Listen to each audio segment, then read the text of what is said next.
श्री मोक्षमार्ग प्रकाशक ग्रंथ છે. 7મા અધિકાર ઉપર આપણે સ્વાધ્યાય કરી રહ્યા છીએ. એમાં એમ કહે છે કે જે જીવો જૈન છે, જીન આજ્ઞાને માને છે, છતાં મિથ્યાત્વ કેમ રહી જાય છે? તો એના ઉત્તર રૂપ અહીંયા શરૂઆતમાં 2 પંક્તિ લખી છે. ટૂંકમાં શાસ્ત્ર અભ્યાસ કરે છે, સ્વાધ્યાય કરે છે, તો પણ મિથ્યાત્વ કેમ રહે છે? ભૂલ શું રહી ગઈ? ઉત્તરમાં લખે છે, જીનાગમમાં નિશ્ચય વ્યવહારરૂપ વર્ણન છે, તેમાં યથાર્થનું નામ નિશ્ચય તથા ઉપચારનું નામ વ્યવહાર છે. તેના સ્વરૂપને નહીં જાણતા અન્યથા પ્રવર્તે છે, તે અહીં કહીએ છીએ. ઉત્તરમાં શું કહ્યું કે નિશ્ચય અને વ્યવહારના સ્વરૂપની ખબર નથી, નિશ્ચય અને વ્યવહારના સ્વરૂપને જાણતો નથી. એટલા માટે જીનાગમના અભ્યાસ હોવા છતાં એ કથનમાં શું અપેક્ષા છે, એ અપેક્ષા ખ્યાલ ન આવવાના કારણે એને ભ્રમ પોષાય છે, ભ્રમનો અભાવ થતો નથી. આ એક માત્ર ઉત્તર આપી દીધો પડી. એમાં એનું શું સ્વરૂપ છે નિશ્ચય વ્યવહારનું, તો એ બી કહ્યું. શું સ્વરૂપ કહ્યું? યથાર્થનું નામ નિશ્ચય અને ઉપચારનું નામ વ્યવહાર. બરાબર છે? આ પરિભાષા છે, આ નિશ્ચય વ્યવહારનું સ્વરૂપ છે. તો એના અંતર્ગત થોડુંક ટેસ્ટ પર લઈ લઈએ આપણે કે યથાર્થનું નામ નિશ્ચય અને ઉપચારનું નામ વ્યવહાર. તો મારો પ્રશ્ન છે કે શરીર નિશ્ચય છે કે વ્યવહાર? है ना? आत्मा निश्चय से कि व्यवहार, ज्ञान निश्चय से कि व्यवहार? घણા પ્રશ્નો કરી દીધા. પ્રશ્ન બરાબર છે? નથી બરાબર? તો બદલો. હર્ષદ બદલો. શરીર નિશ્ચય છે કે વ્યવહાર? હે? તો કાંઈ નથી. તો પછી વ્યવહાર ક્યાં છે?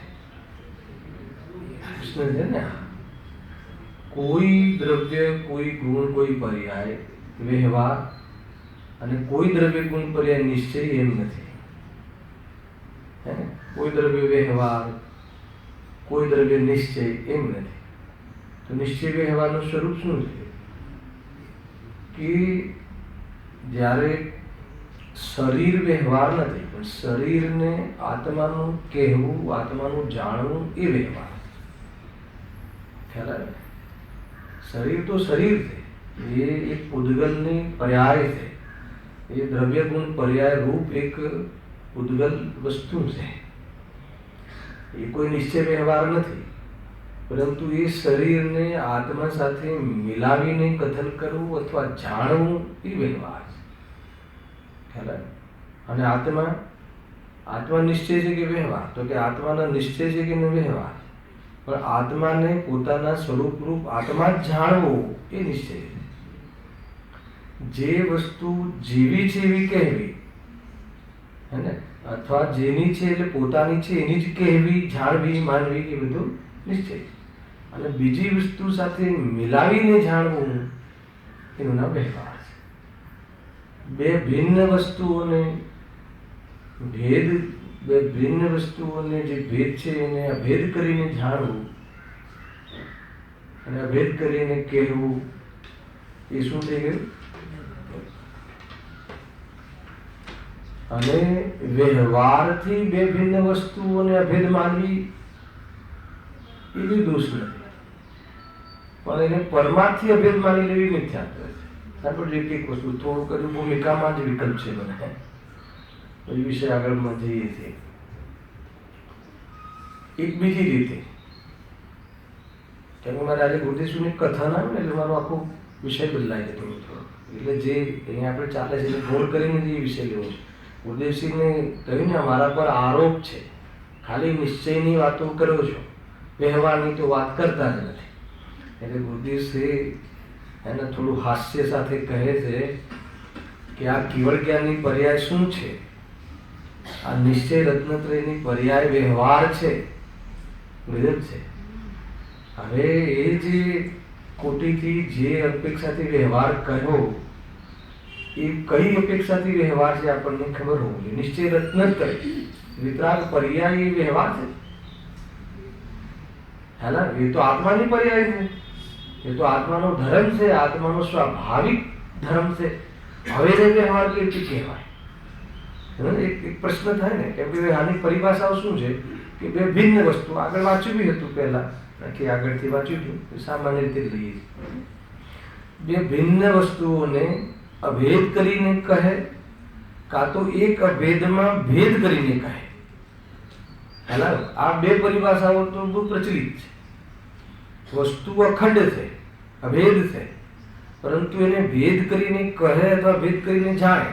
શું કામ ભેદ કરીને જાણે? વસ્તુ અભેદ છે, જ્ઞાન, દર્શન, ચારિત્ર આદિ આત્માથી અભેદ વસ્તુ છે એક, પણ આત્મામાં જ્ઞાન છે, દર્શન છે, ચારિત્ર છે, વીર્ય છે, સ્વચ્છત્વ છે, સર્વગત્વ છે. એમ ભેદ કરીને જાણે.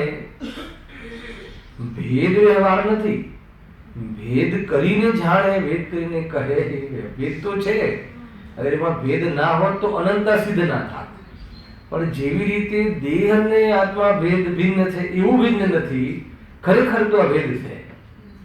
પરંતુ એ અભેદમાં ભેદ કરીને શું કામ કથન કરો છો? તો કહે કોઈ વસ્તુના સામર્થ્યને સમજવું હોય, એને મહિમા એની લાવવી હોય તો એને ભેદ કરીને સમજવું જોઈએ. એ તો મહિમા જ નહીં આવે. છે આત્મા છે, આત્મા છે, શું છે? પણ તો કે આત્મામાં અનંત શક્તિઓ છે, આત્મામાં આવો વૈભવ છે, તો આપણે એનો મહિમા આવે. એટલા માટે એ કહે છે, વસ્તુના સ્વરૂપને બતાવવા માટે આ એક પદ્ધતિ છે. બીજું શું કહ્યું? વ્યવહાર કઈ બાજુ લઈ ગયા કે જે ભેદ છે એને અભેદ કરીને કહે. તો ગઈકાલે લીધું તો અભેદ કરીને શું કામ કહો છો? કેમ કે પોઝિશન છે. દેહ અને આત્મા બે મળીને એક અવસ્થાની રચના છે. અને જ્યારે આ બાજુથી લો વજન, જ્યારે એને વ્યવહારથી કહેવામાં આવે છે એમ કહીએ, અને વ્યવહારની એ પરિભાષા છે કે બે ભિન્ન વસ્તુઓને એક કરીને કહે છે, એનો અર્થ કે બે ભિન્ન છે. વ્યવહારે પણ બતાવ્યું કે બે ભિન્ન છે, એક કહીને બતાવ્યું કે બે ભિન્ન છે. ઘણી બધી પરિભાષાઓ, ઘણા બધા એંગલ છે આમાં. એ બધી વાત છોડો. મારે તો એ બતાવું કે ગુરુદેવશ્રીએ જે મેં વ્યવહારમાં એમને જ્યારે કોઈએ કહ્યું કે તમે ખાલી નિશ્ચયની વાતો કરો છો, અને તમે તો ગુરુદેવશ્રીએ જવાબ આપ્યો કે કોણ કહે છે અમે ખાલી નિશ્ચયની વાત કરી દીધી? અંદરમાં એમ થઈ ગયો છે ને, આ રત્ન વ્યવહાર રત્નત્રય નહીં, નિશ્ચય રત્નત્રય જે છે એ પર્યાયનો વ્યવહાર છે. કયો વ્યવહાર છે? શુદ્ધ વ્યવહાર. અને વ્યવહાર રત્નત્રય પર્યાયનો અશુદ્ધ વ્યવહાર, નિશ્ચય રત્નત્રય પર્યાયનો સદભૂત વ્યવહાર અને વ્યવહાર રત્નત્રય એ અસદભૂત વ્યવહાર. આપણે નિશ્ચય વ્યવહારની ક્લાસ નથી લેતા, ધ્યાન રાખજો. ત્યારે હું થોડુંક આ સમજાવીને મારે આગળ ચાલુ. મારે એક કથન આવ્યું એનો મર્મ 2-3 વર્ષનું આવી એમ શું કહ્યું એમ. એ કોઈ ગાયકનું બી કથન આવ્યું હતું, હવે હું ભૂલાઈ ગયું મને. એ વખતે મને વિકલ્પ હતો કે ગાયક સંબંધી હતી કોઈ વાત, રાગ દ્વેષથી રહિત કે ખબર નહીં શું હતું, કોઈને મળે તો જોજો એ લીટી. પણ આ ખ્યાલ હવે આને વ્યવહારમાં કેમ ખપાવ્યું? એ તો એની જ પર્યાય છે, જે પર્યાય જેની છે એની કહેવી એ તો નિશ્ચય છે. તો પછી એને વ્યવહાર કેમ કીધું નથી?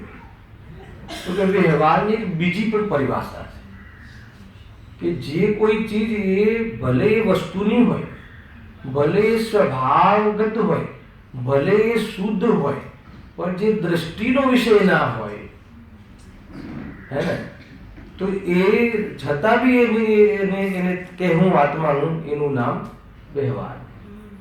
એટલે વ્યવહારને એનું મૂળ જે પ્રયોજન છે, હે ને, કે વ્યવહારને એનું પણ એ પ્રયોજન છે કે જે વ્યવહારને એનો વિષય કહી દેવામાં આવે, હેલો, એને શું સમજવાનું? એને દ્રષ્ટિનો વિષય, એટલે એને અપ્રત્વ કરવાનો વિષય ન સમજવું. ખ્યાલ આવે કે નહીં? એ રીતે એમ કહ્યું. એટલા માટે એ પણ એક વ્યવહારની વાત કહી. છેલ્લું પેજ છે આ પ્રવચનનો, છેલ્લો પોર્શન આવ્યો તો હે 21. લીલી પીપળનું ઉદાહરણ આપ્યું છે ને. ગાયકનું હવે કઈ લીટી હતી? ગાયક સ્વભાવનું લટન.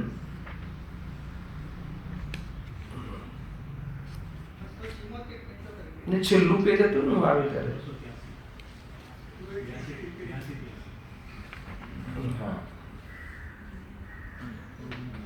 એન્ડ આવે ને.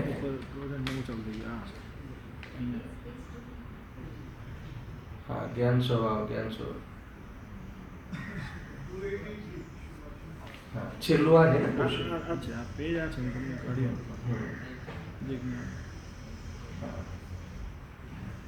એવું છે આ ક્ષૌપ શબ્દ. એક બહુ સરસ વાત કહી હતી, ત્યાં ચારિત્ર્ય સ્વભાવ વાંધો નહીં કે પછી યાદ આવશે તો પછી કહીશ. એમાં એક બહુ સરસ વાત કહી હતી, ગાયકની વાત કહી હતી, જોઈ લેજો પછી જોશું. ચાલો, મૂળ વિષય નિશ્ચય વ્યવહારની વાત ચાલે છે, બરાબર? તો અહીંયા એમ કહ્યું કે એને આપણે વ્યવહાર એટલા માટે કહે છે, કેવળ જ્ઞાનની પર્યાય વ્યવહારનો વિષય છે કે નિશ્ચયનો વિષય? હવે તો એક પરિભાષાની અપેક્ષા છે, આત્માની ચીજ છે, આત્માની સ્વાભાવિક પર્યાય છે, સ્વભાવ પર્યાય છે, સ્વભાવ અર્થ પર્યાય છે. જો એને વ્યવહારમાં કેમ નાખો છો?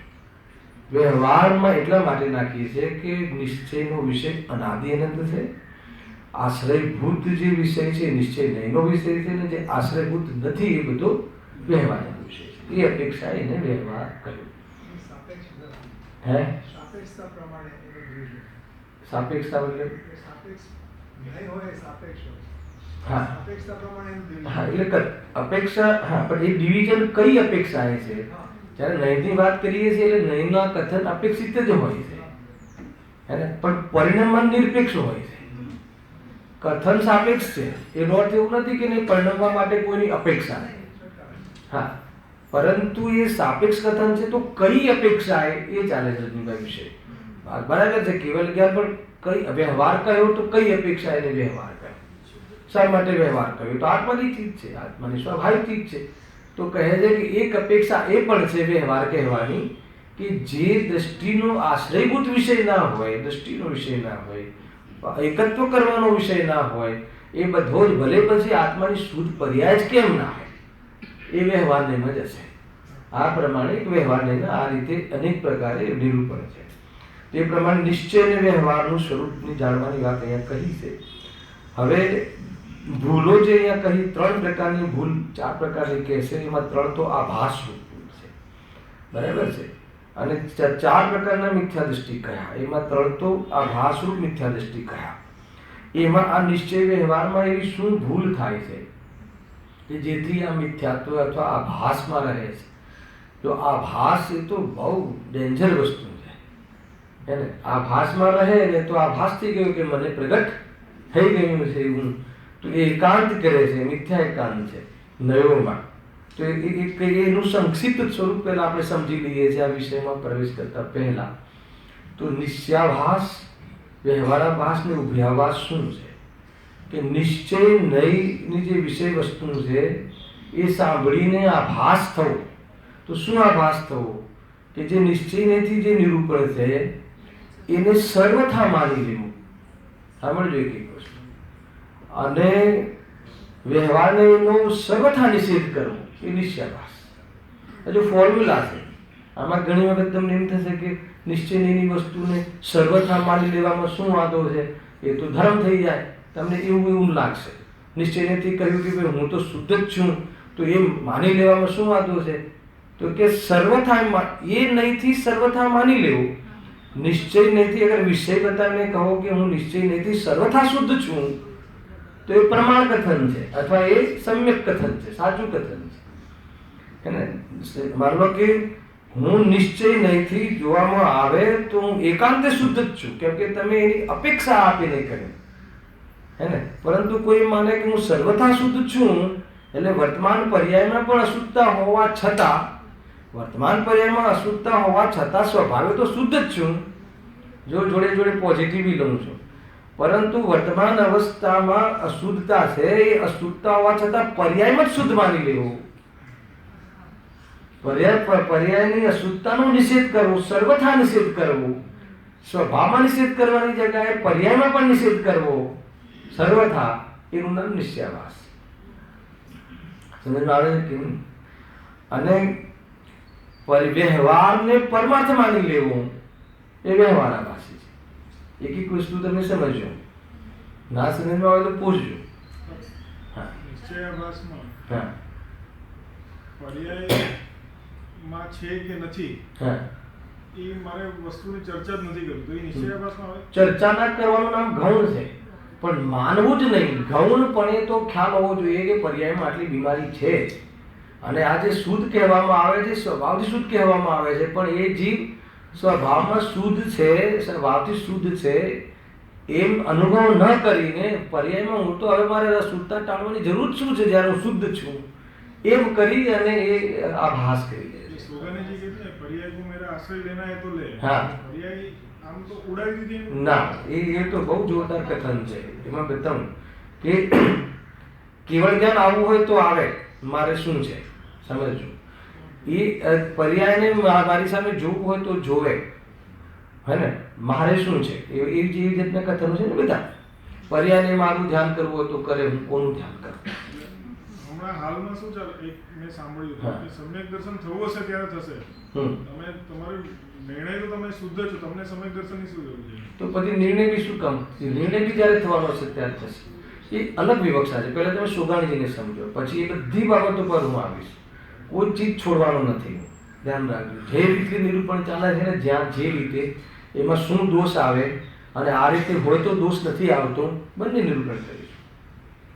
અને નિરૂપણમાં જો આજે સોગાણીજીના બે કથન બોલી દેવાથી કે આપણે નિશ્ચયની મુખ્યતા છે એમ નથી. સોગાણીજીએ છઠ્ઠો પોલ વાંચી લીધો, બધી જ પર્યાયની પણ જે રીતે નિરૂપણ કરવું હોય તે કર્યું છે, અને વસ્તુનું સ્વરૂપનું જે રીતે નિરૂપણ કરવું હોય તે કર્યું છે.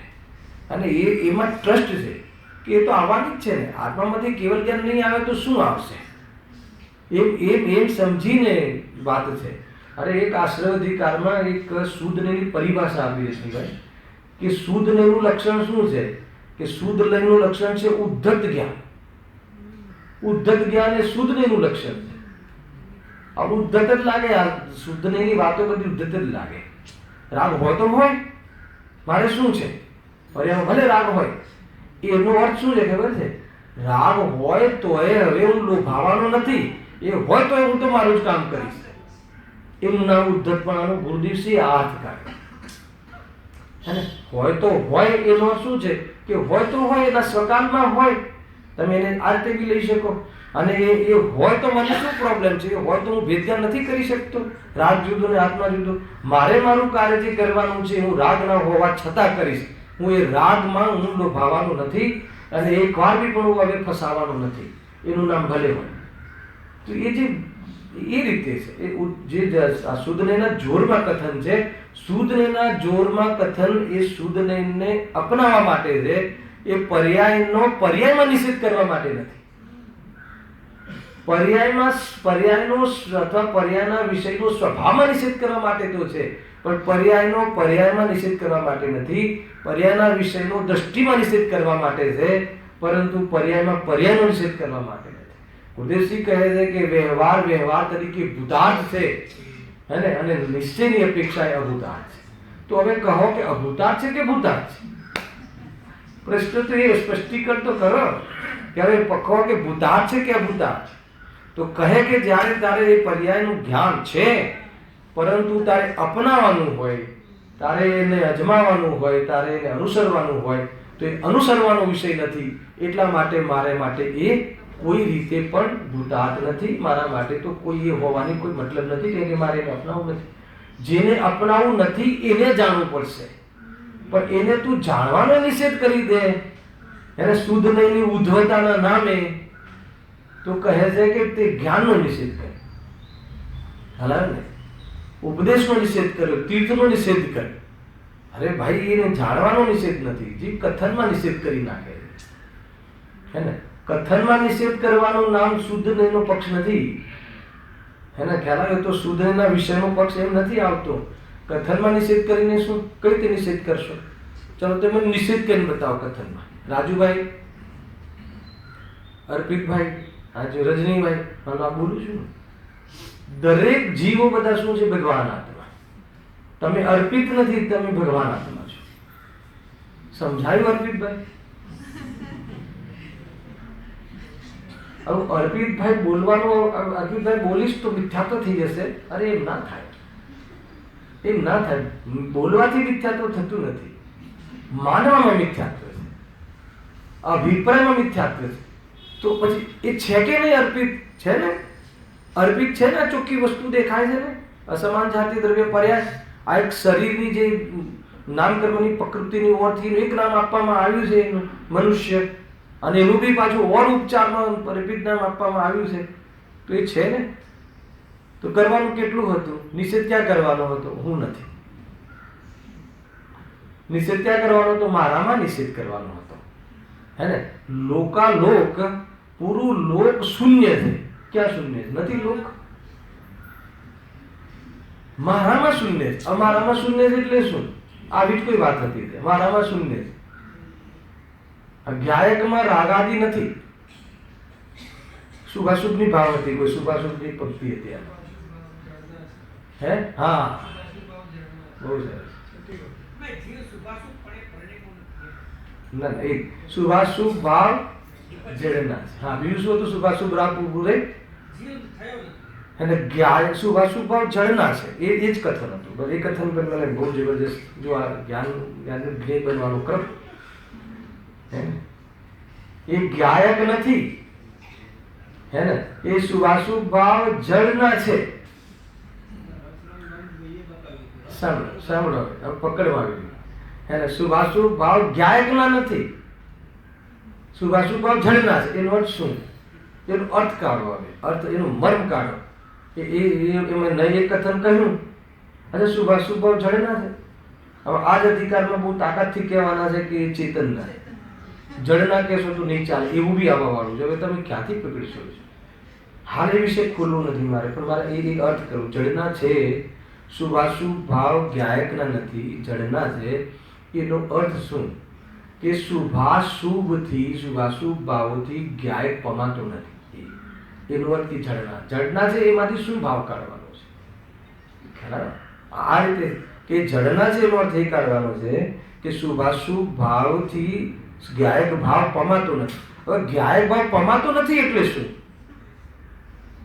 અને આપણે કથનમાં તો બોલી હતી કે શુભાશુભ ભાવથી ગાયક આત્મા પ્રાપ્ત થતો નથી, આત્માની ઉપલબ્ધિ થતી નથી. આત્માની ઉપલબ્ધિ થતી નથી એટલે શું? એક બાંધી લેવું મગજમાં કે આત્માની ઉપલબ્ધિ થતી નથી એટલે કે એનાથી શાંતિ થતી નથી, કેમ કે જ્ઞાયક અને શાંતિ બે એક જ વાત છે. હવે શુભાશુભ ભાવમાં શાંતિ નથી, શુભાશુભ ભાવથી શાંતિ નથી, શુભાશુભમાં આકુળતા છે, એમાં નિરાકુળતા નથી, એટલે એનો અર્થ કે શુભાશુભ ભાવથી જ્ઞાયક પ્રાપ્ત થતો નથી, અને પ્રાપ્ત થતો નથી એટલે જડના છે. જે કાર્યની સિદ્ધિ મહારાજ જે કારણથી ન થાય એ પછી જડના છે, એટલે સ્પર્શ રસગંધ વર્ણવાના છે. જડના છે એટલે પર છે, હા, અચેતન છે એટલે પર છે. તમે જો જે 7 તત્વમાં અજીવ તત્વ કહ્યું ને, તો અજીવ તત્વ ને જીવ તત્વ, તો જીવને અજીવમાં જીવને અજીવ નથી સમજાવું, સ્વ અને પર સમજાવું. તો જીવ અને અજીવ સમજાવશો તો આખું બધા જે વ્યવહારના ગ્રંથો ખુલી જશે. 7 તત્વમાં જે જીવ તત્વ ને અજીવ તત્વમાં સ્વ અને પર સમજાવવું છે. ત્યાં જીવમાં જીવ નથી સમજાવવું. એ તો જીવમાં જીવ સમજાવશો તો ગુણસ્થાન વર્ગ પેલી છે બધું આપણે લીધું હતું ને, માર્ગના સ્થાન ને જીવસ્થાન ને ગુણસ્થાન ને એ બધા ભેદોમાં જતા રહેશે. અને અજીવ એટલે બધું સૂક્ષ્મ ને સ્થૂળ ને પૂતગલની પર્યાવરણ એ બધું જતું રહેશે. તો ત્યાં એ નથી સમજાવું. અજીવ એટલે પર અને જીવ એટલે સ્વ, એ રીતે લેવું છે. તો આખી વાત એમાં જે ગુરુદેવસિંહે કહ્યું કે જડના ભાવ છે, જડના ભાવ છે એટલે કે જે આપણને આ શુભાશુભ ભાવ આવે છે એ જ્ઞાયકની પ્રાપ્તિ કરાવવામાં સમર્થ નથી. હવે જ્ઞાયકની પ્રાપ્તિ કરાવવા સમર્થ નથી એટલે શાંતિ અપાવવા સમર્થ નથી. હવે જે ભાવથી શાંતિ ના થાય એને હું શ્રદ્ધા જ્ઞાન ચારિત્રથી સમર્થન કેમ આપું? એટલે એમાં ઉપાધિ કરવા જેવું નથી. બસ એ રીતે એનાથી પરાયા પણ એ મારા માટે કોઈ બી રીતે કર્તવ્યરૂપ, મારા માટે કોઈ બી રીતે કાર્યકારી નથી. એ દ્રષ્ટિનો એ રીતે દ્રષ્ટિમાં લેવાનું છે. તો એ આખા કથનનો સાર આ છે. ઘણી બધી વાત છે. તો વાત ક્યાંથી આવી આ, હે ને? તો એ રીતે નિશ્ચય અને વ્યવહારની સંધિઓ બધી ચાલતી હોય છે. વ્યવહારનું ક્યાંથી ચાલતી હતી? 3 આભાસની વાત છે. એમાં નિશ્ચયાભાસની પહેલી વાત ચાલી રહી. નિશ્ચયાભાસ કોને કહે છે? જો 3 પ્રકારની જે ભૂલ છે અને ભૂલનું નિરાકરણ છે, એ આ અધિકારનો મહત્વપૂર્ણ વિષય છે. ભૂલ શું થઈ જાય છે કે નિશ્ચયના કથનો જે આપવામાં આવે છે એ નિશ્ચયના કથનોથી એ સર્વથા એમ માની લે છે પર્યાયમાં જે છે એ પર્યાયમાં જે ચાલી રહ્યું છે અલ્પતા અથવા અશુદ્ધતા એનો નિષેધ કરી નાખે, સર્વથા નિષેધ કરી નાખે. એટલે કે બસ હવે પણ શું જરૂર છે, સ્વાધ્યાયની શું જરૂર છે? અને પણ સંભવ કેવી રીતે છે? ખ્યાલ આવે કે નહીં? વ્યવહારનો નિષેધ વ્યવહાર તરીકે તો કરવાનો જ નથી, અને એનો સ્વભાવમાં નિષેધ છે. અને જ્યારે નિશ્ચયની વિશે વસ્તુ બતાવવામાં આવી હોય તો અનુભવવા માટે છે. નિશ્ચયના કથન અનુભવ કરવા માટે આપવામાં આવે છે, અને અનુભવ કરે એટલે વ્યવહાર ઉત્પન્ન થતો જ નથી. નિશ્ચયના વિશેની દ્રષ્ટિ કરે એટલે વ્યવહારની દ્રષ્ટિ છૂટી ગઈ એટલે નિષેધ થઈ ગયો. નિશ્ચયની વિશે વસ્તુમાં લીનતા વધારી એટલે વ્યવહારના વિકલ્પો ન રહ્યા, એ રીતે વ્યવહારનો અભાવ થઈ ગયો. પદ્ધતિ આ રીતે છે. પણ વર્તમાનમાં મારી હું શુદ્ધ છું, પર્યાયમાં બી શુદ્ધ છું, પર્યાપેક્ષા બી શુદ્ધ છું, એ અનુભવ કરી લે એટલે હવે આપણે કંઈ જરૂર નથી. આપણે શું જરૂર છે? તો પછી વર્તમાનની પર્યાયમાં બી અશુદ્ધતા નથી, તો પછી અહીંયા શું કામ આવ્યા છો? તો પછી તમે શુદ્ધનેનો આશ્રય શું કામ કરો છો? વર્તમાનમાં અશુદ્ધતા નથી તો શુદ્ધનેનો આશ્રય કરવાની વાત બી ક્યાં ઊભી રહી? તો શુદ્ધને શું કામ સમજવું છે? અરે હું ભગવાન આત્મા છું એવું બી શું કામ માનવું છે? છો જ ને. પર્યાયમાં પરમાત્માપણાના ભાવરૂપ જે બહિરાત્માપણું અગર તમે એ વખતે બી પર્યાયમાં બી નથી સ્વીકારતા નિશ્ચયની વસ્તુ સાંભળીને, તો પછી આ સ્વાધ્યાય ને આ બધું ચિંતન મનન, અરે શુદ્ધનયની વિષયનો પણ વિચાર, તો શુદ્ધનયની પણ વાત કરવાનો શું અર્થ છે? તો શુદ્ધનયની વાત કરવાનો કોઈ અર્થ નથી. મને બતાવો શુદ્ધનયની વાત શું કામ કરવી છે? ચલો વ્યવહારની તો આપણે કથને નથી કરવું, કથનમાં નિષેધ કરી નાખે લોકો. કેવી રીતે સંભવ? વ્યવહાર નહીનો કથનમાં બોલી જશું તો મિથ્યાત્વ ઘૂસી જશે. વ્યવહાર, અરે તું બોલે છે એ બી વ્યવહાર છે, અને તું બોલવાને પરમાર્થ માને છે ને એટલે તને એમ લાગે છે મિથ્યાત્વ ઘૂસી જશે. આત્મા બોલે છે એ વ્યવહારનું કથન છે કે નિશ્ચયનું કથન? અચ્છા, આત્મા શુદ્ધનીનું કથન બોલે છે એ વ્યવહારનું કથન છે કે નિશ્ચયનું કથન? ખ્યાલ આવે કે ના વ્યવહારનું કથન નહીં, શુદ્ધ નહીંનું કથન. અરે હું ગાયક છું એમ બોલે છે, વ્યવહાર છે કે નિશ્ચય છે? કેમ વ્યવહાર છે? કે બોલવાનો સ્વભાવ નથી આત્મા, હે ને?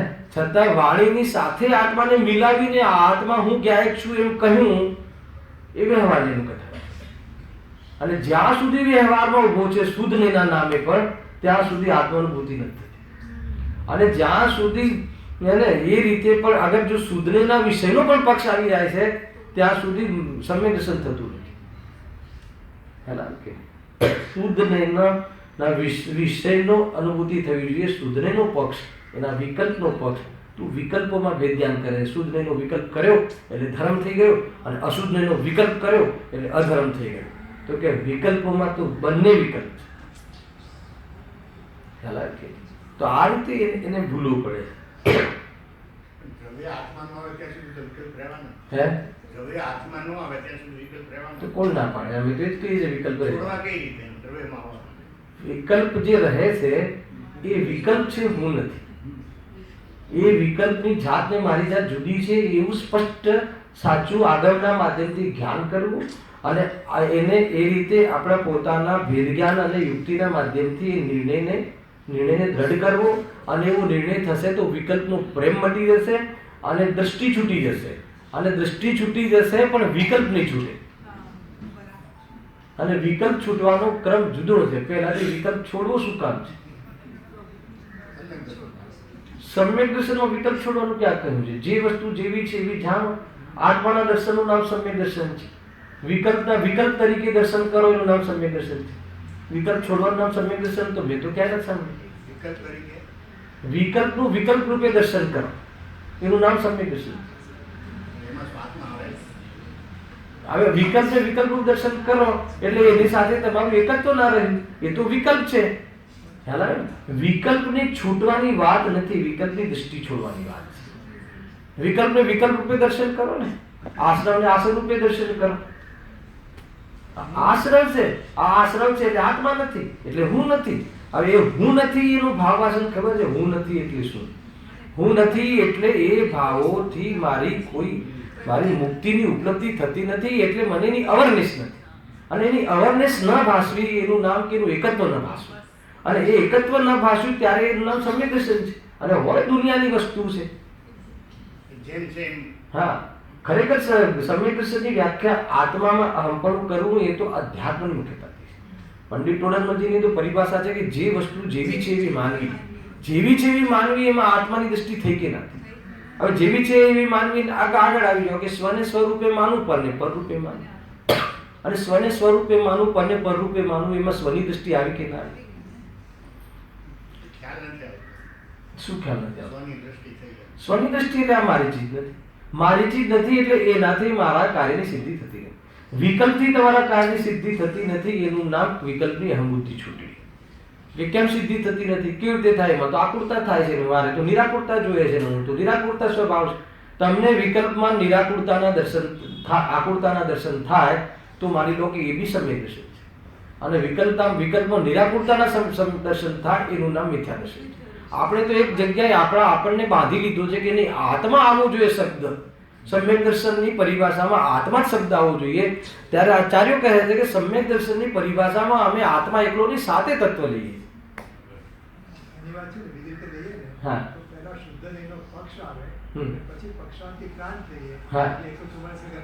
બરાબર.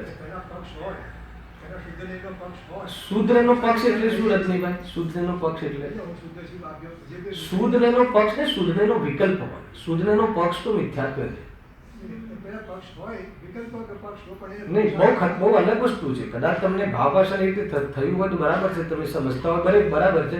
પણ એ શબ્દ જે તમે શુદ્ધનો પક્ષ એટલે મિથ્યા, શુદ્ધનો પક્ષ એટલે વ્યવહાર એનું નિષેધ. પક્ષાતિક્રાંત તો શુદ્ધ અશુદ્ધ નહીં, બંનેના વિકલ્પોનો ભાવ. શુદ્ધ નહીં અને વિકલ્પ. પક્ષાતિક્રાંતમાં શું છે? હા,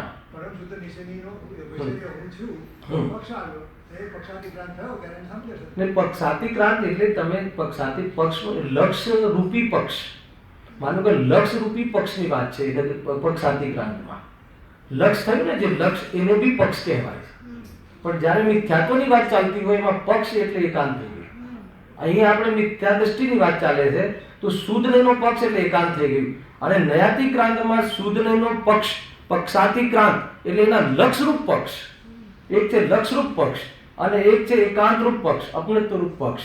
ખ્યાલ આવ્યો કે નહીં? તો જ્યારે સૌપ્રથમ આત્માનુભૂતિ કરે છે ત્યારે એને શુદ્ધ એના વિષયનું લક્ષ કરે છે. એ લક્ષ કરે છે એ વિકલ્પ છે. ખ્યાલ આવે? અને હા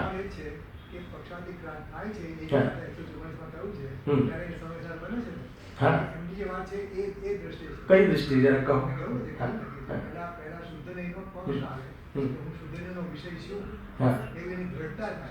નહીં તો શુદ્ધનો વિષય શું છે? શુદ્ધનો વિષય શું? શુદ્ધનો વિષય એટલે સમ્યક દર્શનનો વિષય. સમ્યક દર્શનનો વિષય ત્રિકાળી ધ્રુવ આત્માની મુખ્યતાથી કથન છે. તો ખરેખર સમ્યક દર્શનનો વિષય તો પરિભાષામાં જ્ઞાન પ્રદાન શૈલીમાં સાતે તત્વ કહ્યા છે. તો સાતે તત્વને યથાર્થ જાણવા જોઈએ. તો સાતે તત્વમાં શુદ્ધાત્મા, મને એમ કહો કે શુદ્ધનો વિષય શુદ્ધાત્મા છે, માન્ય છે, એ તો મુખ્ય વાત છે. પરંતુ શુદ્ધાત્મા જે ભગવાન આત્મા છે તો હું ભગવાન આત્મા છું એમાં સાતે તત્વની શ્રદ્ધા આવી કે ના આવી એટલું કહો. એ અલગ વાત છે. એ નવે તત્વમાં છુપાયેલી જ્ઞાન જ્યોતિ છે ને, એ અલગ વસ્તુ છે. એ જ્ઞાન અલગ વસ્તુ છે. એ છ નવે તત્વને વિકલ્પમાં નાખશે 13મી ગાથામાં. હા, એ શુદ્ધ નહીં કહ્યું. એમાં જ્ઞાન જ્યોતિ એટલે એમાં તો જે આ કથન લખ્યું ને અહીંયા સર્વભદ જેમાં ગર્ભિત છે એવો ચૈતન્ય ભાવ તે જ પરિણામી ભાવ છે. એમાં એ કથન આ 13મી ગાથા. હા, વાત એક જ છે પણ જ્યાં જે રીતે નિરૂપણ ચાલી રહ્યું છે ને. હા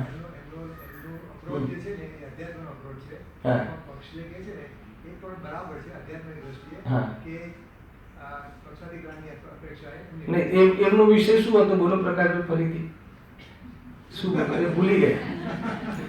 હા, એમનો વિષય આ નતો. એમનો વિષય જ્યારે અહીંયા વાત ચાલી રહ્યું છે કે ભાઈ તમે વિકલ્પની વાત હતી. એમને વિકલ્પ કઈ રીતે છોડે? બરાબર છે. તો વિકલ્પ છોડવાનું નામ સમ્યક દર્શન છે જ નહીં. વાત આપણી ત્યાંથી ચાલે છે. પક્ષાંતિ ક્રાંત એ તો શુદ્ધોપયોગની વાત છે ને. શુદ્ધોપયોગમાં સમ્યક દર્શનની પ્રાપ્તિ થાય છે. પણ જ્યારે તમે કે ભાઈ અમને આ તો વિકલ્પ છે, હું ક્યાંય છું તો વિકલ્પ છે, તો કહે છે કે વિકલ્પની વાત નથી. વિકલ્પ જે છે ને એની દ્રષ્ટિ છોડવાની વાત છે. બરાબર છે. એવું નિરૂપણ નથી કે શુદ્ધનો વિકલ્પ આવે કે ના આવે. અરે અહીંયા શુદ્ધનો વિકલ્પ બી છૂટશે ત્યારે વિકલ્પની દ્રષ્ટિ છૂટશે અને વિકલ્પની દ્રષ્ટિ છોડવા માટે એ સંબંધીના ઉપયોગ બી છૂટશે ત્યારે શુદ્ધોપયોગ થશે. ખ્યાલ આવે? પણ શુદ્ધોપયોગ સમ્યક દર્શનની પ્રાપ્તિ થશે. આટલો ખ્યાલ આવ્યો? હવે મારું તો તમને એ નિરૂપણ છે કે વિકલ્પમાં વિકલ્પના દર્શન કરો. આપણને એમ લાગે છે ને કે વિકલ્પ સમ્યક દર્શન થાય એટલે વિકલ્પ જ ના આવે. મારે તો એ લાઈનમાં જવું છે. એમને એ લાઈનમાંથી પ્રશ્ન છે. કારણ કે બહુ ટાઈમથી પ્રશ્નો હોય છે ને એમના, એટલે મને ખ્યાલ છે કે ક્યાંથી બોલે છે. ખ્યાલ આવે? અને તમારો જે આખો વિષય મૂકે અલગ વસ્તુ છે. પક્ષાતી ક્રાંત થવું, નિર્વિકલ્પ થવું, જ્યારે શુદ્ધ અશુદ્ધ નયના બી વિકલ્પોથી નિવૃત્ત થવું, એ તો બધી જ્ઞાનની બુદ્ધિને પણ મર્યાદામાં લાવવાની ને શુદ્ધ જ્ઞાનની બુદ્ધિને પણ મર્યાદામાં લાવવાની ને પછી આત્મસન્મુખ થવું, એ આખી પદ્ધતિ છે. અહીંયા એનો પ્રશ્ન એ છે કે જ્યારે તમે એમ કહો છો કે તો આ જે વિકલ્પ છે એ અમને કેવી રીતે, આ તો વિકલ્પ છે તો વિકલ્પ તો રહે છે, તો વિકલ્પ રહે તો સમ્યક દર્શન ના રહે એવું ક્યાં કહ્યું છે? સમ્યક દૃષ્ટિને આશ્રમ નથી રહેતા, આશ્રમ રહે છે તો સમ્યક દૃષ્ટિ કેમ છે? તો કે આશ્રમની દ્રષ્ટિ નથી. વાત એ લેવાની છે. આશ્રમની દૃષ્ટિને ક્યાં છે તો કેવી રીતે કરવું? તો કે વિકલ્પમાં વિકલ્પના દર્શન કરો. આપણને છે ને એક મારે તો એ લાઈનમાં અત્યારે વાત કરવી હતી કે માની લો કે આત્મદર્શનની અંદર આત્મદર્શનના પ્રસંગમાં જ્યારે આપણે એમ સમજીએ છીએ કે વિકલ્પ નામનો શબ્દ બોલવો જ નહીં, એવું જે એકાંત કરવામાં આવે છે હે ને, બતાવો આત્મા શુદ્ધ છે. હવે એનું તમે ઓર વિચાર કરો. તમે સામાયિકમાં બેસો, હું શુદ્ધ છું, હું બુદ્ધ છું, બરાબર છે? તો એ અસ્થિથી વિચાર છે. હવે શુદ્ધ છું એમ કેમ વિચાર કરવો પડ્યો? કે હું શરીર નથી એટલે અજી તત્વ આવ્યું, બરાબર છે? આશ્રમ મારામાં નથી એટલે હું શુદ્ધ છું. મારામાંથી આશ્રમ પેદા થતા નથી. ખ્યાલ આવ્યો? શુભાશુભ ભાવ જળના છે એ આવીને કેમ કે જ્ઞાયકની દ્રષ્ટિ કરતા શુભાશુભ ભાવ રહેતા નથી, શુભાશુભ ભાવથી જ્ઞાયક પમાતો નથી. તો એમાં શુભાશુભ ભાવ ન આવવા તો સમ્યક દર્શન થઈ ગયું એવું ક્યાં? શુભાશુભ ભાવો પ્રત્યે તમારી દ્રષ્ટિ શું છે, એના પ્રત્યેનું તમારું વલણ શું છે? વલણનું નામ જે દ્રષ્ટિનું જે પ્રકરણ છે એમાં વલણની વાત છે, એમાં શ્રદ્ધાની વાત છે, એમાં માન્યતાની વાત છે, અભિપ્રાયની વાત છે. શુભાશુભ બાબત શુભાશુભ ન આવવું એ તો બહુ ઉપરની દશા છે, પણ શુભાશુભ બાબતમાં તમારું માનવું શું છે? એને સ્વભાવ માનો છો, તમારા માનો છો, કર્તવ્યવૃત્તિ માનો છો, સ્વભાવને મેળવીને સ્વાદ કરો છો, એને આત્મવિકલ્પ તરીકે અનુભવ કરો છો, એને આત્મા તરીકે ચાહો છો, તો કહે કે બધું મિથ્યા દર્શન છે. ખ્યાલ આવ્યો? એટલે વિકલ્પને વિકલ્પ તરીકે જુઓ ને, શું પ્રોબ્લેમ છે? એટલું પરાય પણ દ્રષ્ટિના વિષયમાં એટલે અપનાપનના વિષયમાં વિકલ્પ નથી. પણ એનો અર્થ એવું નથી કે વિકલ્પ હોય જ નહીં, અને વિકલ્પનો તમે દ્રષ્ટિમાં સર્વથા નિષેધ છે, પણ તમે પર્યાયમાં હાલ સર્વથા નિષેધ માનો તો એ નિશ્ચયાભાસમાં જતું રહેશે. પ્રકરણ આપણું આ ભાષોનું ચાલે છે, અને એમાં આ રીતે એનું કારણ છે લોકો ડિપ્રેશનમાં આવી જશે. માની લો કે તમને પછી વિકલ્પ, તો હું તો કહું છું આત્માનો વિકલ્પ નહીં, તમને ભોગના વિકલ્પ બી આવશે, સમ્યક દૃષ્ટિને બી આવે. શું કરશો તમે? સમજમાં આવે? માની લો કે એવું માની લે કે સર્વથા હું તો પર્યાયમાં પણ શુદ્ધ છું, તો હવે મારે પર્યાયમાં પછી શુદ્ધ છું, તો આ બધા બધી રાગ આદિ ભાવ આવે છે. રાગ આદિ ભાવના અભાવપૂર્વક સંસારના અભાવપૂર્વક મોક્ષ છે, એ નહીં ભૂલી જવાનું. અને હું સદાકાળ સ્વભાવથી મુક્ત છું એનો ખૂટો નહીં છોડવાનો. હવે જો બે વસ્તુ ખ્યાલ નહીં હોય તો એ ગમે એટલું કોઈને કોઈ જગ્યાએ પક્ષ છોડવાના નામે, પક્ષાંતિક્રાંતના નામે શુદ્ધના પક્ષમાં ચાલતો રહેશે, ભૂલા પડી જશે. ખ્યાલ આવે કે નહીં? હવે સંસારની દશાનો તમે વર્તમાનમાં તમે નિષેધ કરો અને સંસારના અભાવપૂર્વક મોક્ષ છે, તો કેવી રીતે નક્કી કરશો? ખ્યાલ આવે? અને વર્તમાનમાં હું સ્વભાવથી મુક્ત છું, અને અગર એ સેવન કરવાની ચીજ છે એની જ ખબર નહીં હોય અને સંસારને બી નહીં માનો, તો પછી જીવ ક્યાં ઊભો છે? તો કે આ ભાસમાં ઊભો છે, નિશ્ચય ભાસમાં ઊભો છે, અને 100% જળની ક્રિયા એ પાપની ક્રિયાઓમાં રહે છે. આ છે નિશ્ચય ભાસ. આત્મા અણાહારી છે એ નિશ્ચય નહીં કરતા, બરાબર છે? હવે અણાહારી છે કે નહીં? આત્માને આહારને અત્યંત ભાવ છે, એ નિશ્ચય નહીં કથન આવ્યું શાસ્ત્રમાં. હવે એ નિશ્ચયાભાસ એને કેવી રીતે પ્રયોગમાં લે છે? આપણે એ અત્યારે કરી રહ્યા છીએ. તો કહે છે કે હવે ખાવાની ક્રિયા, આત્મા તો ખાતો જ નથી, બરાબર છે? અને ખાવાનો રાગ, આત્મા ખાવાનો રાગ કરે છે કે જાણે છે? આત્મા ખાતો જ નથી. જ્ઞાની કે અજ્ઞાની એકે ખાતા નથી. છોડો, બરાબર છે? હું પહેલા નિશ્ચયની સ્થાપના કરું છું, પછી નિશ્ચયાભાસની સ્થાપના કરું છું. શાના માટે સ્થાપના કરવી છે? આ ભાસ છૂટી જાય એટલા માટે, બરાબર છે? તો સૌથી પહેલા લોકો કે આત્મા ભોજન કરતો જ નથી, આહાર કરતો જ નથી. કયો કે આત્મા? જ્ઞાનીનો કે અજ્ઞાનીનો? કોઈનો બી આત્મા આહાર કરતો જ નથી. તો આત્મા શું કરે છે? તો એક કઈ આત્મા આહારનો ભાવ કરે છે, આહારના ભોજનનો અથવા ભોજનનો રાગ કરે છે. તો પછી એક નિશ્ચય પાછો ઉભો થયો. રાગ કરે છે કે જ્ઞાન કરે છે? અરે રાગ બી નથી કરતો, જ્ઞાન કરે છે. પરમ મંગલ વાત છે, પરમ સત્ય વાત છે. સાંભળ્યો? પણ એનો એપ્રોચ અહીંયા તો એટલે આ ભાસ કેમ રહી ગયો? એનો એપ્રોચ, એની અપેક્ષા, એની યુટિલિટી, એની ઉપયોગિતા, એમાં ભૂલ પડી ગઈ એટલે આ ભાસ રહી ગઈ. ખ્યાલ આવે? હવે ત્યાં શું ભૂલ રહી ગઈ? તો કહે કે એ આ કથન સાંભળીને એ કેવી રીતે એનું એટીટ્યુડ રહે છે કે ભાઈ જ્યારે આત્મા ખાતો જ નથી તો તમે ભક્ષ અભક્ષની ઝંઝટમાં પડો જ નહીં. બજારનું આવે કે ઘરનું આવે, શું ફરક પડે છે? એ દિશામાં ગયો એક. ખ્યાલ આવે ને? અને એ તો આહારનો જે રાગ આવે છે એ બી ક્યાં છે? ખ્યાલ આવે? અને આત્માની દ્રષ્ટિ તો છે નહીં. અરે એ જ્ઞાન થાય છે, એ આત્માને જ્ઞાન થાય છે. આહારના રાગના કાલમાં પણ આત્માને જ્ઞાન થાય છે, એટલે તું આહારના ભાવ પ્રત્યે તું ઉદાસીન રહે. ઉદાસીન જગની જગ્યાએ તું એને પોષવાનું કામ કરે છે. તો કહે છે કે તે નિશ્ચય એની આડમાં શું કર્યું કે વ્યવહારને તું ઉડાવી દીધો, અથવા વ્યવહારને તે વર્તમાનમાં વ્યવહારના વિષયને ન માન્યો, અને વ્યવહારના વિષયને ન માનીને અગર તું વ્યવહારના વિશેનો નિષેધ કરીને સ્વરૂપમાં હોત તો કોઈ પ્રોબ્લેમ નથી, સ્વરૂપમાં છે નહીં અને તારો વ્યવહારનો નિષેધ કરીને સારો ને શુદ્ધ ને સાત્વિક વ્યવહાર પણ છોડી દીધો એટલે તું ક્યાં જોવા મળે છે? નિશ્ચયાભાસ, પછીની પ્રવૃત્તિ પાકો થાય છે. આ રીતે જ ચાલે છે. જડની ક્રિયા છે, રાગની તો રાગ તો આત્મામાં છે અને કયા આત્મામાં નથી? અસલ આત્મામાં નથી. અને જે આત્મામાં નથી એ આત્માનો તો રાગ નથી, તો એને રાગ રહિત અનુભવ કરવાનો છે. તો રાગ રહિત અનુભવ કરવાનો છે તો જે આહારનો રાગ આવ્યો છે, રાગ પ્રત્યે તને ઉદાસીનતા આવવી જોઈએ અને કદાચિત રાગ રહે તો રાગમાં વિવેક આવવો જોઈએ. પણ બે વસ્તુ નથી આવતો, ન ઉદાસીનતા આવે છે કે ન વિવેક આવે. આખી વાત સમજમાં આવી, આખું સ્ટ્રક્ચર ખ્યાલમાં આવ્યું. જ્ઞાન શુદ્ધાચાર્ય તો કેવાની ભૂલ? હા, બધી જ ભૂલ. આમાં એવું નથી કે નિશ્ચયાભાસ છે એટલે વ્યવહારની ભૂલ નથી. નિશ્ચય નહીં ભૂલ છે એટલે વ્યવહાર એ ખોટું અને બધું જ ખોટું. એક તત્વની ભૂલમાં સાતે તત્વની ભૂલ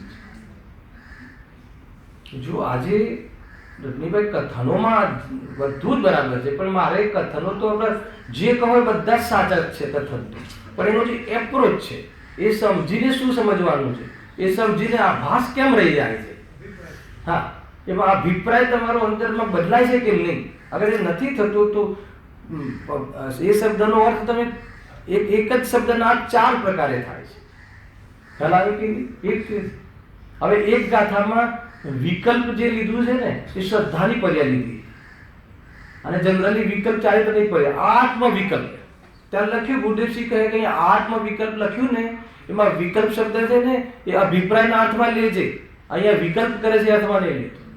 હવે એક જ શબ્દના અલગ અર્થ થાય. હવે કયું ચેપ્ટર ચાલે છે, અહીંયા કયા ચેપ્ટરની વાત ચાલે છે એના આધાર ઉપર હોય છે.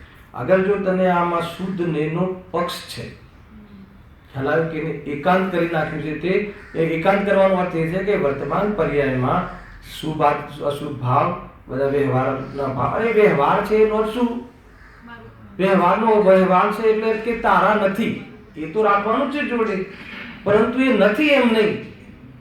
અગર એ નથી એમ તું માનીશ તો શુદ્ધ નહીં શું કરીશ? માનો કે મારી વર્તમાન પર્યાયમાં રાગાદી ભાવ કે દોષ નથી, હે ને, હું તો વર્તમાન પર્યાયમાં શુદ્ધ છું એમ માનીશ તો તું એ શુદ્ધ છું એનું શું કરીશ? ભાઈ આ બધું છે એની આકુરતા તો બની રહેશે. એટલે પછી એનું આખું ડિપ્રેશનમાં આવી જાય છે. આ બધું ભણે, નિશ્ચયની વાતો કરે. તમે જોયું વિકૃતિ કેમ આવે છે? છેલ્લે મેં ઘણા મારા 25 વર્ષના સ્વાધ્યાયી જીવનમાં નિશ્ચયની નિરૂપણની વાત નથી. નિરૂપણ તો એવી રીતે જ હશે. શું કહેશે ગુરુદેવસિંહ હમણાં અત્યારે લેશે તો શું કહેશે કે ભાઈ શુદ્ધ નહીં જે છે એ યથાર્થ છે, એ ભૂતાર્થ છે, અશુદ્ધ નહીં જે છે વ્યવહાર નહીં છે એ જૂઠો છે જ કહેશે. પણ એમ સમજીને શું સમજવાનું હતું? તો શું કરવાનું હતું? તો કે એ દ્રવ્ય દ્રષ્ટિએ વાત છે, પર્યાય દ્રષ્ટિએ વાત નથી. પર્યાય દ્રષ્ટિએ તો એ બધું છે, જાગાદી છે, અને પર્યાય દ્રષ્ટિએ છે એમાં પ્રોબ્લેમ શું છે? અરે હું તો તમને કહું છું, તમને એમાં શુદ્ધની વાત ઓજલ થઈ હતી કેમ લાગે છે?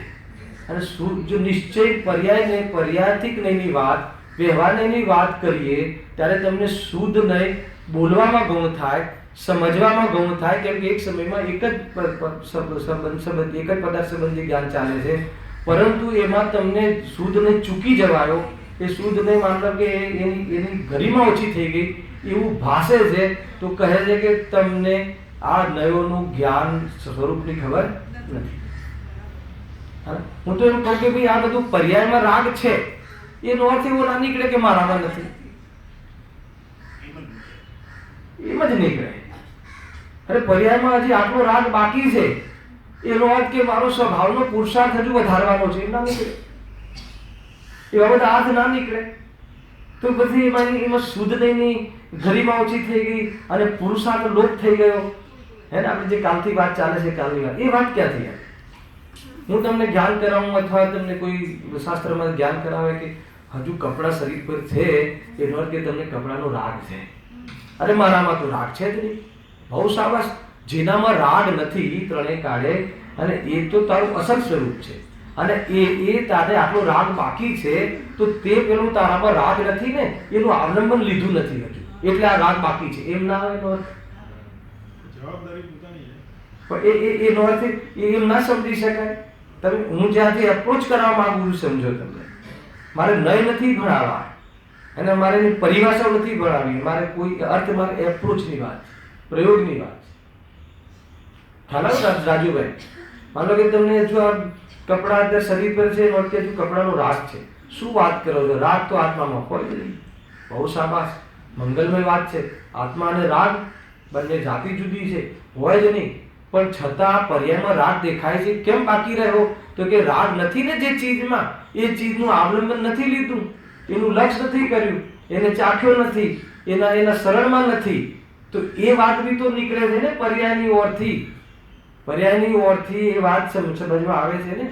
અને જે દ્રવ્યાર્થી જ્ઞાનની ઓરથી જે કથન કહ્યું છે એ તો અનુભવવાની વાત છે. પર્યાર્થી જ્ઞાનની ઓરથી જે કથન કરવામાં આવે છે વ્યવહારની, એ તો એનાથી બચવાની વાત છે. બે એની પોતપોતાની ઉપયોગિતાઓ છે. તો એમાં માની લો કે કોઈ પર્યાર્થી જ્ઞાનની વાત ચાલતી હોય, અને પ્રવચનસારમાં તો કહે છે કે જ્યારે દ્રવ્યાર્થી જ્ઞાનની વાત ચાલે ત્યારે પર્યાર્થી જ્ઞાનની ચક્ષુ સર્વથા બંધ કરી.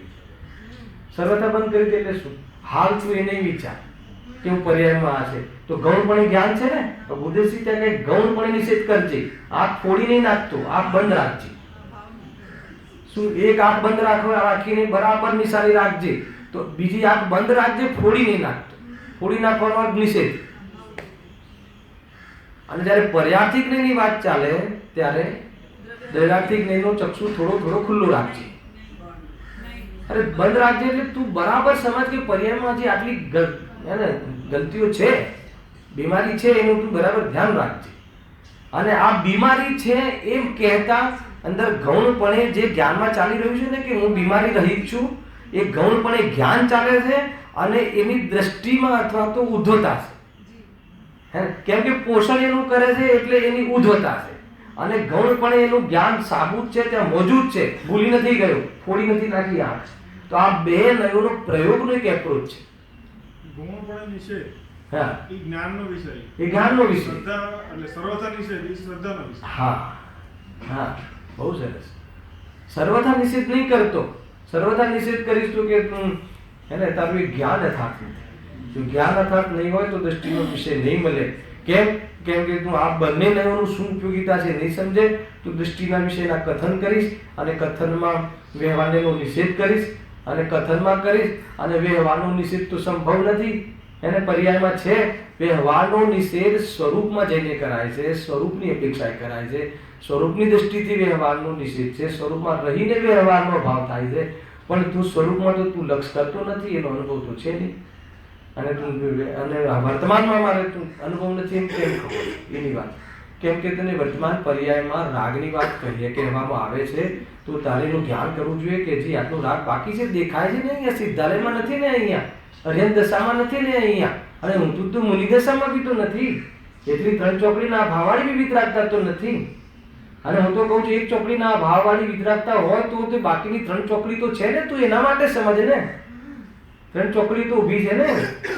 તો હા, તો કે એટલો રાગ બાકી છે, હજુ રાગ રહિત આત્મા મારી દ્રષ્ટિમાં વસી ગયો અને એ મારું સ્વરૂપ અને હજુ હું એમાં પૂર્ણ રૂપથી અવલંબનમાં જતો નથી, એમ સમજીને પુરુષાર્થ પણ.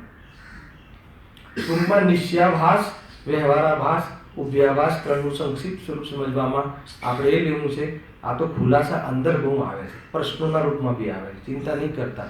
20 પેજમાં આખી ચર્ચા છે આની. 70 પેજનો આખો અધિકાર છે, એમાં 20 પેજ નિશ્ચયાભાસના છે. બરાબર છે? એમાં એમ કહે છે પંડિતજી કે નિશ્ચયની વિષય વસ્તુ એને સર્વથા માને, હે ને, એને સર્વથા એમ માને, એને પર્યાયનો સર્વથા નિષેધ કરે, એનું નામ શું છે? નિશ્ચયાભાસ. અને કોઈ વ્યક્તિ વ્યવહારને જ પરમાર્થ માની લે, એનું નામ છે વ્યવહારાભાસ. ખ્યાલ આવે? એમાં કેળાનું ઉદાહરણ બહુ પ્રચલિત છે, બધાને ખ્યાલ છે, હે ને, કે એક વ્યક્તિ કેળા લેવા ગયો, હે, અને શું ભાવે કેળા મળે છે? કિલોના ભાવે. કે 60 રૂપિયા કિલો છે અમારો ભાવ કેળાનો, 1 કિલો તોલી દે. હવે 1 કિલો તોલવા માટે બોલાય તો કેળા તોડવાનું ચાલુ કર્યું. એટલે કે ભાઈ ઈમાનદારી હોવી જોઈએ, તું બેમાની કરે છે. આપણે કેળાની વાત થઈ હતી, છાલની વાત નથી થઈ.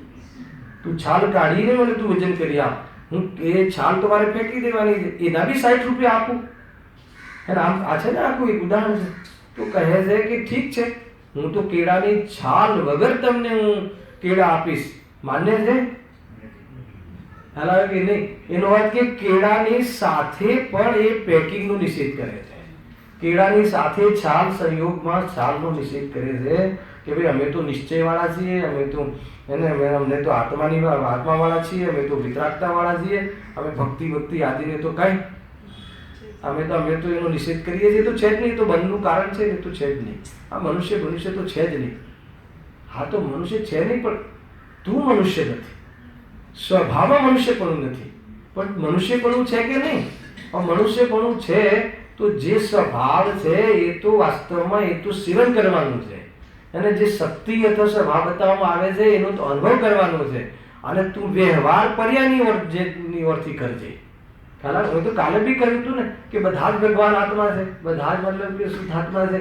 તું પછી હવે તું વિતરાગી અને રાગીનો ભેદ શું કામ કરે છે?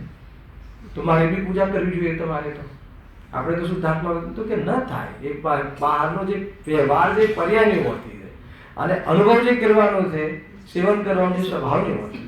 અગર જો આ બેલેન્સ નહીં હોય તો સ્વયં પૂજાઈ જશે અથવા પૂજાવાનો અભિપ્રાય રાખશે, અને એ જે અત્યારે થઈ રહ્યું છે. ભાઈ, દરેક વસ્તુનું બરાબર યથાર્થ ખ્યાલ રાખવો જોઈએ. કુલ મળીને આ બે પ્રકારે સંક્ષિપ્ત વર્ણન થયું. ત્રીજું ઉભયાભાસ. ઉભયાભાસનું તો કાલે કહ્યું હતું કે ભાઈ બે નયોને એક સમાન માને છે. બે નયોને એક સમાન માનવું એટલે ખબર છે, નિશ્ચયનો વિષય જ્ઞાન અને વ્યવહારનો વિષય રાગ. રાગ અને જ્ઞાનને એક સમાન માને છે. જેવી રીતે જ્ઞાનને સ્વભાવ માને છે એવી રીતે રાગને સ્વભાવ માને છે, અથવા બંનેને એક સમાન માને છે. બંને નયથી કાર્યની સિદ્ધિ માને છે. બંનેને એક સમાન માને છે એ મિથ્યાત્વ. અને જે જેવું છે એવું માને એનું નામ સમ્યક. આ રીતે ત્રણ આભાસની સંક્ષિપ્ત ચર્ચા થઈ. અને જે ચોથો ભેદ છે સમ્યક સન્મુખ, એ અલગ લાઈનમાં છે. હેલો, એને ત્રણ આભાસે નથી અને સમ્યક દર્શન બી નથી. તો પછી શું છે એની ચર્ચા આપણે એના પ્રસંગમાં કરીશું. આ ત્રણમાંથી એક કે આભાસ એને નથી અને સમ્યક દર્શન બી નથી. તો એ કઈ પોઝિશનમાં ગુજરી રહ્યો છે, કઈ પોઝિશનમાંથી પસાર થઈ રહ્યો છે? તો કે એ પોઝિશનમાંથી પસાર થઈ રહ્યો છે કે એને મિથ્યાત્વનું પોષણ નથી. મિથ્યાત્વ ઢીલું કરી રહ્યું છે, ઢીલું પડી રહ્યું છે. જે શબ્દમાં તમારે તમને ઠીક લાગે, ઢીલું પડી રહ્યું છે કે ઢીલું કરી રહ્યું છે, બે લઈ લેજો. જેને જે શબ્દ ગમે એ શબ્દથી સમજજો. બે એક જ વસ્તુ છે. ખ્યાલ આવે? એમાં એમ યત્નપૂર્વક ને સહજપૂર્વક બધું ગર્ભિત થઈ જશે. હાલ વિષય નથી ખોલો. તો આ રીતે એ સમ્યક સન્મુખ મિથ્યા દ્રષ્ટિ એ ચોથું અલગ લેવલમાં છે, અલગ દિશાની વાત છે. આ ત્રણ શાસ્ત્ર વાંચવા છતાં પણ એ એકાંત કરીને, કોઈને કોઈ એકાંત કરીને એ શું કરે છે? મિથ્યાત્વનું પોષણ કરે છે, એની વાત છે. હવે આપણે એક જે પહેલા નંબરનો આ ભાસ છે, નિશ્ચયાભાસ, એની ચર્ચા નેક્સ્ટ શનિ રવિએ પ્રારંભ કરીશું.